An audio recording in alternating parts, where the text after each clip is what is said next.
ఇటు వెళ్తే పాతాళుని కొరకు మండుతూ అగ్ని ఆరదు, పురుగు సావదు. ఇటు వెళితే దేవుని వారసులుగా నిత్యము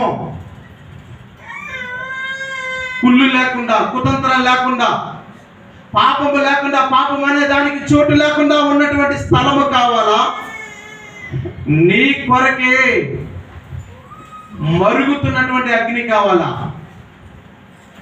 ఈరోజు నిలబడిన నీ కొరకు నేను మాట్లాడుతున్న మాట,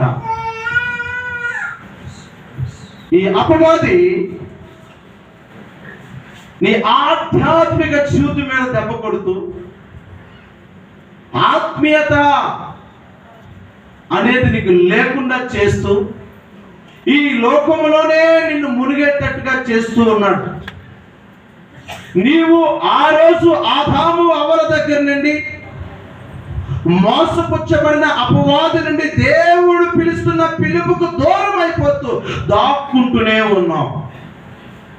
ఆయన పిలుస్తూ ఉన్నాడు, ఆదామా అవ్వా, ఆదామా అవ్వా రండి.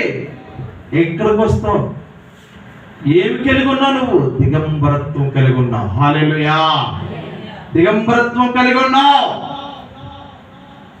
నువ్వు ఏదైతే దేవుడు చెప్పి ఏదైతే చేయొద్దన్నాడో ఈరోజు అదే చేస్తున్నాను. ఈరోజు దైవజనులు దేవుని వాక్యము ద్వారా మాట్లాడుతూ, ఇదిగో